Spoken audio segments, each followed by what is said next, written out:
Atlas's arm. Though not really aiming, Atlas raised its arm and first, blowing a hole through the kaju's wing.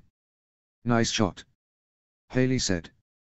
"Wasn't where we were aiming, but it's good enough," Taylor replied. With the kaju grounded, Atlas pinned it with its foot to the ground, finishing it off with a shot to the head. Just as the kaju's head exploded from the shot, a pained roar could be heard, and Atlas turned to see Mechagodzilla hold Copperhead up by its arms before whipping its tail around and impaling it with the scythes on the tip. The blow left a massive hole right through Copperhead's chest, leaving Gigan to rush up and drive his sword arm through the same hole before pulling downward, gutting it like a fish as Apex tore the kaju's head off. As Mechagodzilla dropped the mangled corpse, it turned to face Atlas and Mogura. "Kids, be careful," Ford warned. However, neither Mechagodzilla nor Gigan made no motion to attack them, instead looking more with curiosity. They both recognized Mogura from the earlier battle, but only Mechagodzilla recognized Atlas, having sensed it during its time in the hangar. Then, to the pilot's amazement, the three biomechs seemed to converse with one another, sharing a series of mechanical grunts and growls, or screeches in Gigan's case. "They are communicating," Taylor observed. "Let's hope they're not deciding how to kill us," Brinner added with a shudder, Gigan's buzzsaw kill still fresh in her mind.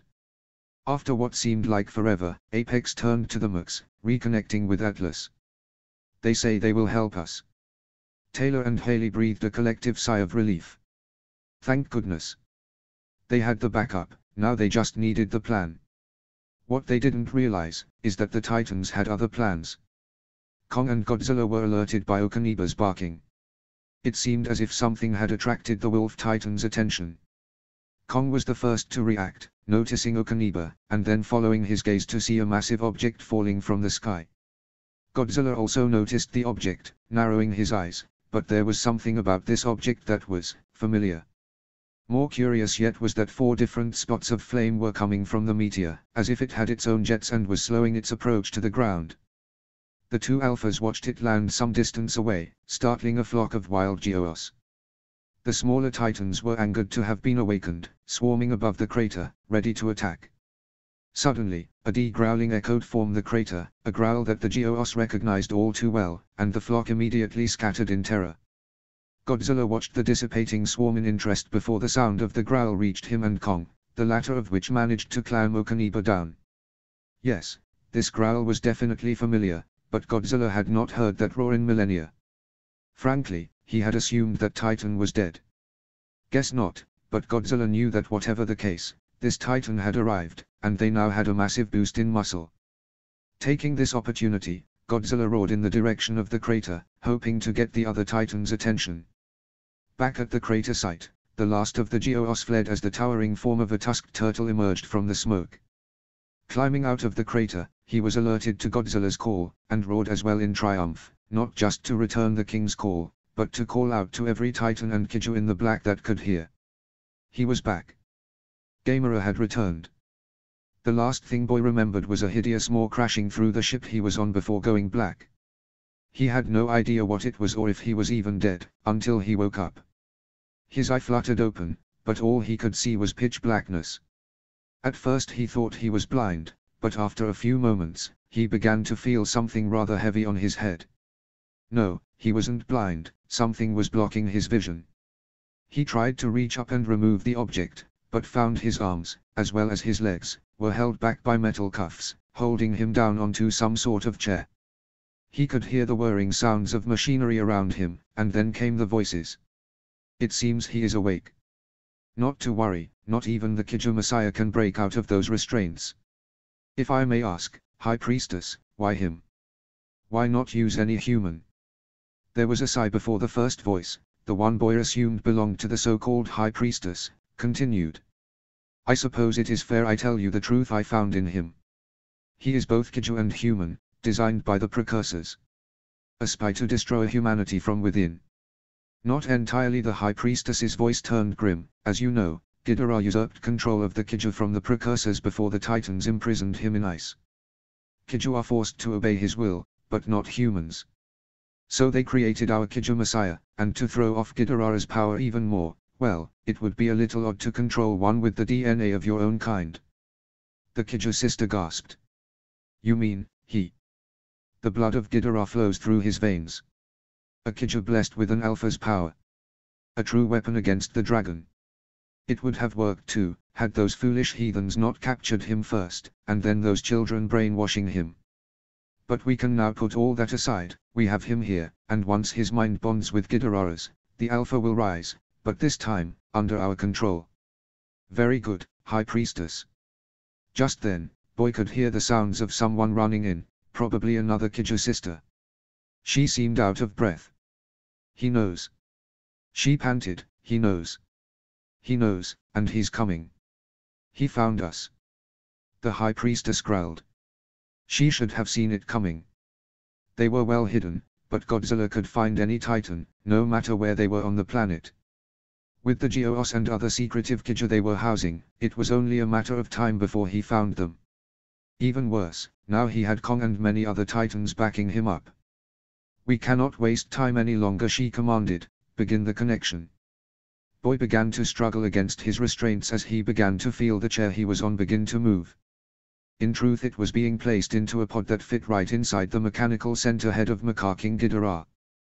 Boy growled, attempting to transform, but it was no use. Something was preventing the change. Suddenly, before anything else, a blue flash erupted in front of his face as the drift with Ghidorah began. Boy's roars of anger changed into cries of pain and terror as his mind mixed with that of the Titans. His memories of his time with Haley, Taylor, Adrian, and Mai were suddenly overwhelmed by dark thoughts of rage, cravings for destruction, Ghidorah's unending hunger for control and chaos that still burned deep inside his metal prosthetics.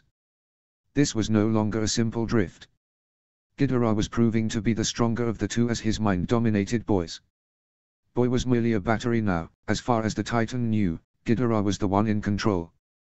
In the hangar, Mecha Ghidorah's body began to twitch and spark as the mechanical systems began to come online. The kaiju sisters watched in amazement, raising their arms simultaneously in a ritualistic gesture. Ghidorah! The High Priestess called out, the Planet Eater. One who is many.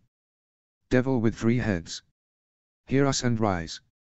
You once controlled the kaiju in your own conquest, and now we give you command of this army.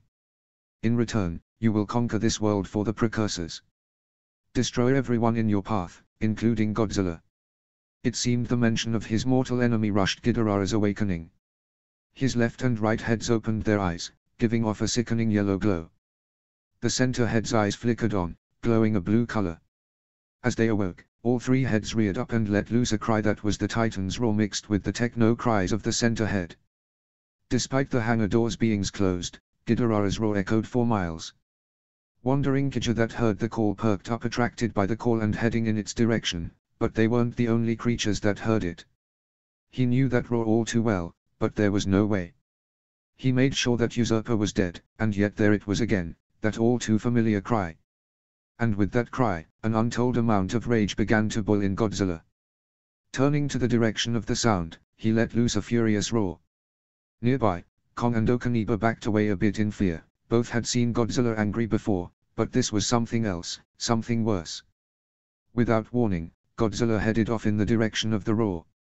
Kong and Okaniba followed close by, but as Kong followed, he could hear the cries of many other titans almost moving in response to Godzilla's roar.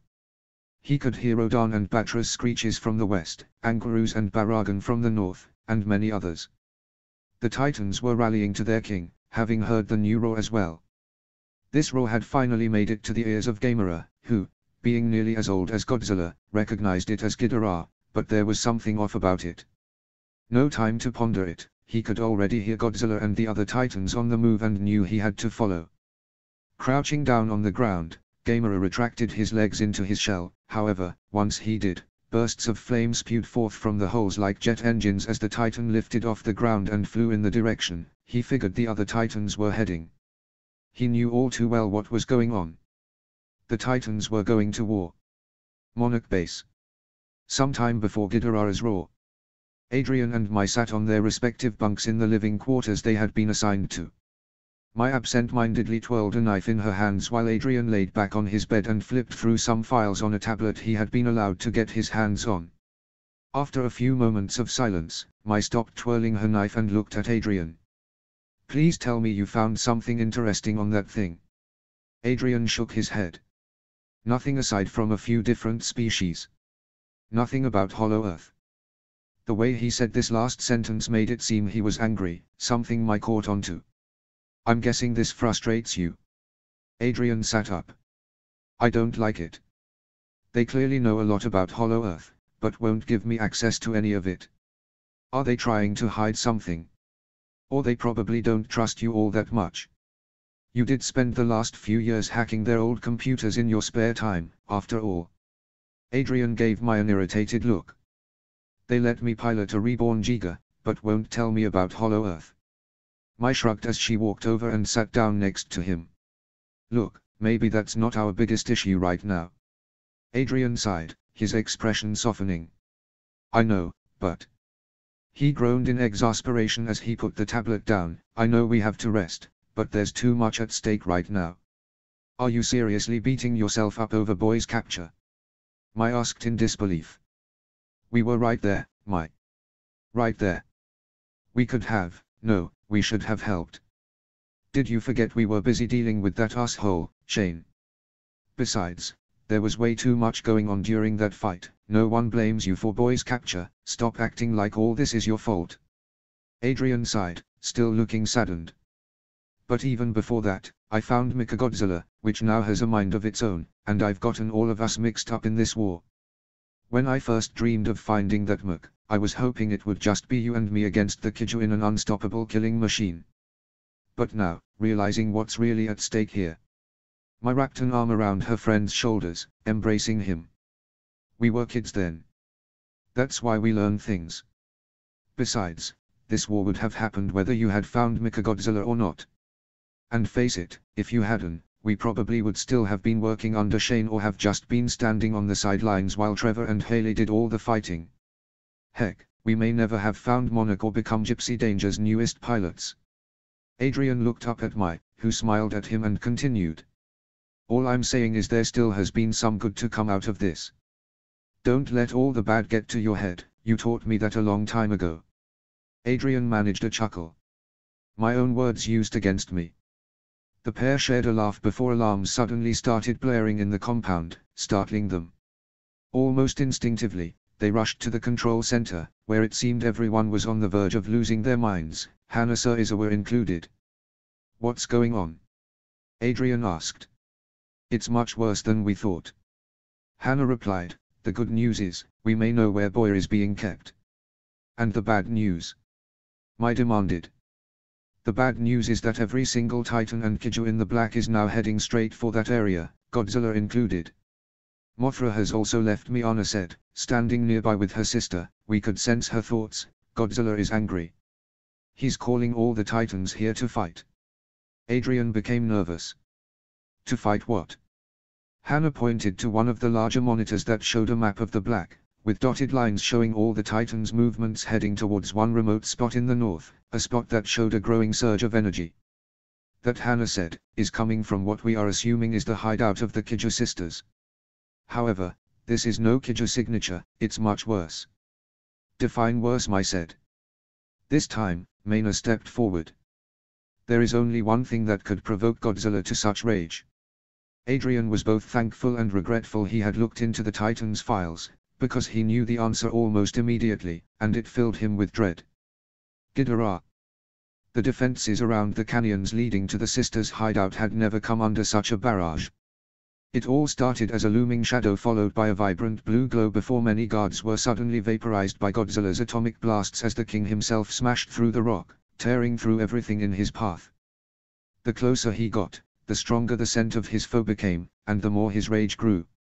Even then, those who survived Godzilla's attacks were quickly crushed under the fists of Kong or snapped up by Okaniba. Other roars could be heard as other Titans arrived. Baragan and Angarus ran atop the cliffs, smashing through watchtowers. Rodan, Mothra, Megagarus, and Batra flew overhead, with Mothra's god rays lighting a path through the dark canyons and scaring off the Rippers hiding within. Eventually, Godzilla broke through to the other side, a steaming trail of destruction behind him as he emerged into a wider clearing in the canyons, where a rising storm cloud was emerging from the ground. Yellow lightning crackled around it as Mecha King Ghidorah appeared, all three heads narrowing their eyes at Godzilla. Godzilla did the same, an angry growl emitting from his throat as his Titan army flanked him, roaring their own challenge. However, those roars were returned by the cries of the kaiju Ghidorah had called, who appeared from the other side of the canyons, flanking their new alpha. Both armies faced each other for several tense moments as dark storm clouds, these ones more natural in appearance, gathered overhead. These kaiju led by his old enemy was a sight Godzilla had seen long enough. Raising his body to its full height, and with his dorsal spines flashing blue, Godzilla roared in command, sending the Titans forth into battle as he ran alongside them. Ghidorah followed suit with his own roar before flying ahead of the charging kaiju. Within moments, the two armies collided into a battle that would shake the very earth around them. Adrian seemed to be the only one excited when he and Mai rushed into the control room. They had been called there after alarms started blaring in the compound, both knew something had happened. Finally he shouted over the noise, "Something to do. The heck is going on now?" Mai demanded. The two were then stunned to see that Hannah looked the most frightened they had ever seen her. "It's good and bad," the monarch scientist managed to say. "The good news is that we found Boy along with where the kaiju sisters are hiding. The bad news is that Godzilla did too, and now things have heated up." She pointed to a monitor displaying a thermal view of the area, but all they could see was a massive, storm cloud-like blob as Hannah continued. "As for that, well, there was only one Titan that created a cloud like that." Adrian's face blanched in fear. He had seen the file for that particular beast. It wasn't a lot, but it was enough to terrify him now. "Wait, he's back." But that's impossible." "I hope we are both wrong," Hannah said. "Godzilla's called the other Titans as well, and now it's a massive battle. Apex, Mechagodzilla, and Gigan are already on the way, but we need all Gigas en route to the area now.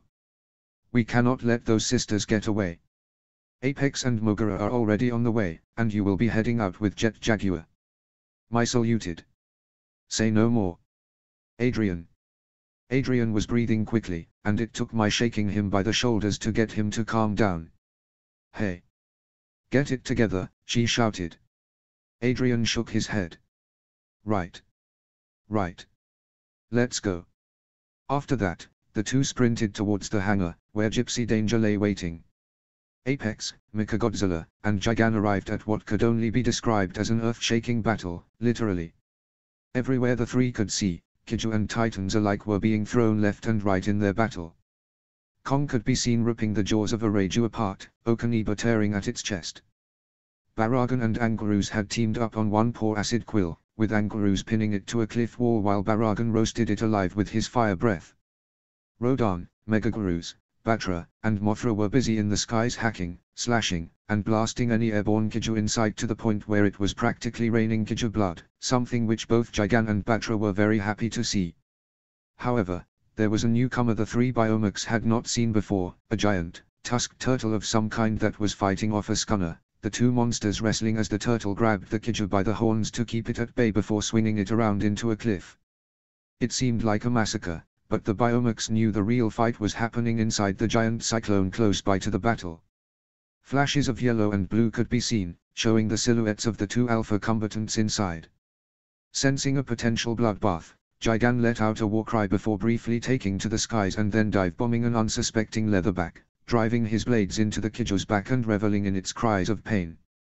Apex and Mechagodzilla also dove into the fight, and though the other titans were at first confused by the newcomers, it soon became clear they weren't a threat and returned their attention to their real enemy. However, none of the monsters were aware of the earth beginning to quake violently underneath the force of their brawl. It was some time after the cyborgs arrived that the Gigas arrived to the scene, each one struggling to retain their balance as the winds became more ferocious the closer they got. Inside the cockpit of Gypsy Danger, Adrian and Mai strained against another gust of wind before Adrian hailed the other pilots. "I don't think we can go any further. These winds are getting crazy. Guys." Haley's voice came over the comms from Atlas Destroyer, up ahead. All the mechs came to a stop as they noticed the cyclone ahead, having grown far larger than earlier. They could see a flash of blue and yellow before two angered roars sounded out in unison, coming from within. Rodan, Batra, and other monsters could be seen flying around it, locked in bloody combat. Adrian's mouth was agape at the sight of the vortex. So that's what two gods fighting looks like. Jet Jaguar drove his spear into the ground to steady himself before motioning towards the cyclone to the other mooks. It was clear he wanted to press on. He's right. Haley said, boy's somewhere in there. I'm not giving up on him. We're not even sure if he's alive in there. Taylor argued. He's right, Haley. Ford said from Mugara, I love your determination, but we can't get much farther with that cyclone out there. It's a miracle the Titans in there are managing to stay on their feet. No. Haley's voice came back almost instantly, we've come this far already. I'm not giving up on him. Taylor simply sighed, there seemed to be no changing her mind. With the siblings' minds in agreement, Atlas surged forward again, making slow but steady progress. Noticing their advance, Jet Jaguar moved to follow. My looked to Adrian, well. Truth be told, she knew what his decision was before he said anything, a benefit of the drift. Adrian gritted his teeth. Can't let them have all the fun, I guess. Gypsy shuddered as it began to follow Atlas and Jet towards the battle. Mogara seemed reluctant to follow, but eventually began to press on with the rest. They had just reached the edge of the battlefield before Haley heard a woman's voice in her head, watch out. Atlas looked up just in time to see a Quetzalcoatl fall from the sky, crashing into the Giga and knocking it to the ground. Temporarily stunned, Atlas lazily looked at the Kaiju carcass pinning it down, just to see Mothra land on top of it. Apologies, you came at a rather rough time, and I didn't see you until the last second. Mothra's voice rang in the pilots' heads. The corpse then shuddered as it was pulled off, revealing Apex standing there before it helped the slightly larger Giga back on its feet. The other mooks had already entered the battle. Gypsy Danger fired into the back of a copperhead with its plasma cannon while Mojara and Jet Jaguar teamed up on another leatherback alongside Varan. Looks like everyone's busy. Taylor said. Haley nodded in agreement, now let's go get boy. As the Giga turned toward the ruins of what was the Kaiju sisters' hideout, its scanners suddenly picked up multiple humans still there. Sure enough, the High Priestess and 3 other sisters could be seen hiding under rubble, managing to avoid the brunt of the winds. Taylor's eyes narrowed, let's start by asking them. The sisters were so preoccupied with the battle raging between Godzilla and Ghidorah inside the cyclone that they didn't notice the Giga until its hand slammed down close to them. High Priestess's head whipped around as her subordinates shouted in fear. Haley's voice came out loud and stern over Atlas's speakers. Where is he? What did you do to boy? The High Priestess snarled in disgust, recognizing the Giga, you're too late, heretic. The Kaiju Messiah has already been reunited with our king. He will have your false ruler dead soon. He's in the cyclone. Taylor gasped. But that doesn't make sense. Haley said, boy surrendered to Godzilla. Why turn on him now? The priestess seemed to hear their thoughts, how do you think he was created?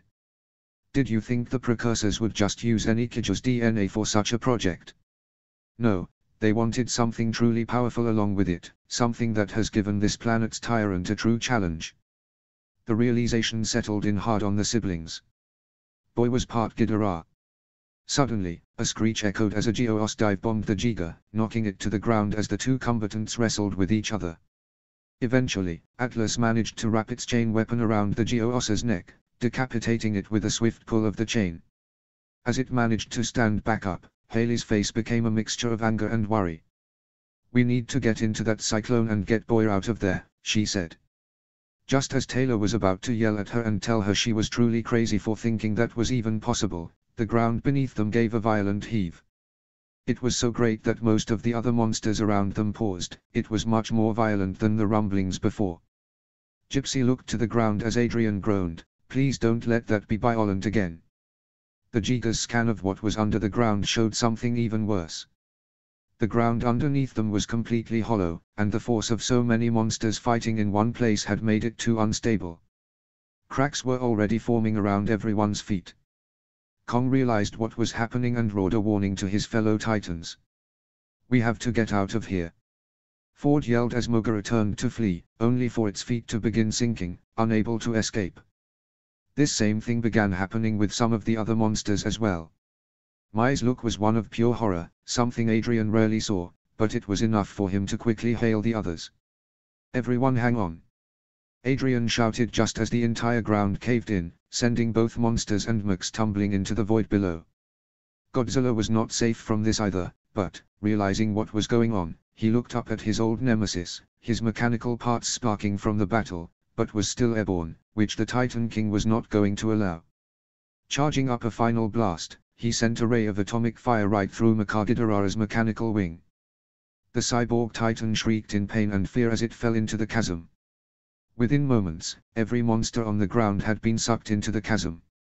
Frightened, Mothra dove in after them, spreading her wings, which glowed with a radiant shine as she attempted to spread a protective blessing over her Titan and human friends.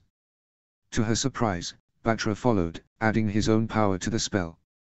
Rodan and the other flying titans followed as well, attempting to see where everything was going, and Rodan was still raring for some slaughter. Meanwhile, Gypsy held itself out in a skydiver pose, attempting to slow its fall as much as possible. Inside, Adrian and Mai clenched their teeth as their guts rose with that feeling one would usually get from falling. Suddenly, Mai felt something grab her free hand, and looked to see Adrian holding onto her hand tightly with his own free hand. Seeing she had noticed, Adrian managed a nervous smile before something up ahead caught his eye, and he turned his head before Mai could say anything. A blue, swirling portal lay ahead of them, and they were quickly falling towards it. The two braced themselves as the Giga slammed into the vortex, and then everything went white. Blackness. That was all the pilots could see. It felt like forever since they had seen anything else. The last thing they remember was the ground caving from underneath them, then falling for miles and miles below the earth. Then a flash of light, and then everything went dark for them. Suddenly, a small beeping could be heard before orange text flashed in front of them. Recalibrating. Running diagnostics. Critical damage sustained. Pilot 1 vitals, mild injury but stable. Pilot 2 vitals, mild injury but stable. Initiating emergency startup sequence. Just then, a bright flash of light illuminated the cockpit of Gypsy Danger, blinding Adrian inside. The pilot squinted his eyes as they adjusted to the light. He was slowly gaining consciousness as well as the impact of their fall had knocked them out for who knew how long. Once his eyes had adjusted, Adrian could see an expanse of both trees and rocks, as if they were in some gigantic, well-lit cave of sorts. Before he could take note of anything else, he heard groaning next to him, and turned to see Mai, still unconscious, but he could tell she was slowly coming out of it thanks to their now weak connection through the drift. Mai, he hesitantly asked, you okay? Another groan was the only response.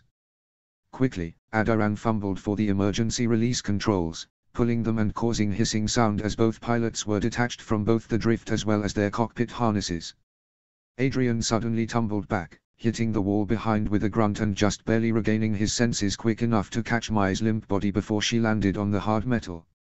I gotcha, Adrian said, hefting Mai over his shoulders in a fireman carry. Now how do we get out of here? It took several minutes of searching, but he finally found a hatch at the back of Gypsy's head, using the ladder to climb up and out of the Giga. Mai's limp body made the climb somewhat difficult, but he was able to manage and finally climbed out of the hatch, setting Mai down into the grass before climbing out himself and looking around. Gypsy Danger had crashed at the side of a small cliff, its head resting next to the top as it lay back in an almost sitting position. Other than that, the terrain itself was completely unknown to him. The jungle landscape spread as far as the eye could see, and as high. Much to Adrian's amazement, a whole other jungle seemed to exist upside down in the sky as well, with bird-like creatures being seen flying on both sides of this world. Adrian sat down next to Mai's body as he tried to process what he was seeing. The only words he could get out were, "What the hell?" Suddenly, a familiar cry pierced the air, catching the pilot's attention, and he whipped to see a bright ball of light flying a great distance away. Mothra, it had to be. But what was she doing here? In an attempt to answer these questions, Adrian slowly began to recall what had happened. They were battling the kaiju, but then the ground gave out underneath them and they all fell into somewhere. Adrian looked up and, sure enough, there was a massive hole miles above him. How did they even survive? Did Mothra shield them somehow, or was something else at work here? Did anyone else make it? Too many questions raced through his mind, and as the distant cries of other creatures became heard, he realized he may not be able to get the answers to all of them just yet. He pulled Mai's body close, propping her up on a nearby rock and hoping she would wake up soon just as a boom echoed above him, and he looked to see a massive ball of fire, maybe some sort of meteor, hurl down from the hole they had fallen through, except this new object landed some distance away. All Adrian could do was hope that the meteor provided enough distraction to any other creatures nearby for him to get a plan together. There was no telling what awaited in this strange new world. Mothra let out another cry as she flew above the wide swath of rocks and rubble, her god rays shining on them from her wings. It had only been at least 20 minutes since the Titans made impact in the hollow earth, but Mothra had been unable to keep track of them in the chaos, and now she was desperate to find as many as she could. Suddenly, a call answered, and multiple stones were moved away, revealing Kong, Okaniba, and Rodan. The three were battered and bruised, but none showed signs of lasting damage. A few minutes later, Gamera and Angerus appeared as well, having seen Mothra's god rays and moving in her direction in an attempt to regroup with other Titans. Relieved to see familiar faces, Mothra swooped down, landing close to Kong as the other Titans approached. As they gathered, Kong took a look around, and though he was relieved to be back home, the concern for the other Titans and the humans still lingered in his mind. Though one question did remain, where was Godzilla? No matter how hard the Titans looked, the king was nowhere to be seen. Had he already woken up and moved somewhere? Was he still unconscious, or worse? None of the Titans could say for sure. All they could do now was try and regroup with as many other Titans as possible and attempt to finish the battle against the kaiju, and Mothra could sense that many of the larger kaiju had survived the fall. As the Titans began to set off, Gamera hesitated, turning to see a fiery orb fall from the same opening they had. The Guardian narrowed his eyes, something about that meteor felt wrong. He could sense an unusual energy about it that he had never sensed before in all his ages of life on Earth. However, he couldn't be bothered with it right now, and returned his attention to the task at hand, joining the search for the other Titans. What the Titans didn't realize is that one of their kind was closer than expected, just farther underground. The crystals in the cavern below remain mostly unharmed from the impact, and each one oozed with the radioactive energy from the hollow earth. And laying amongst these crystals was Godzilla himself. He had regained consciousness a long time ago, and he heard Mothra and the others above. He however elected to ignore it. He had other plans at that moment. He remembered fully what had happened, and the very thought of not only the kaiju, but Ghidorah, his greatest nemesis, having returned remained fresh in the Alpha's mind, and it filled him with only the most heated rage. He could practically taste the radiation the crystals around him provided, and it gave him an idea. He would stay here for now and absorb this power, grow, evolve, and become more powerful. He needed to heal anyways, might as well get back up stronger too. When he was ready, the king would rise back up, and he would then incinerate every last alien kaiju on his planet, along with their disgusting human worshippers. Once they were finished, he would then face Ghidorah, and beat him down so hard, that nothing could possibly bring that false king back from the dead again.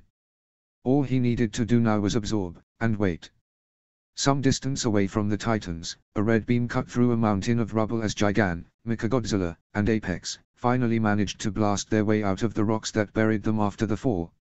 While each of them was damaged, those wounds were quickly closing as their self-repair systems kicked in, closing cuts and repairing cybernetics. Once free, the trio looked at their surroundings, with only Mechagodzilla and Gigan's memory banks recognizing it as the Hollow Earth.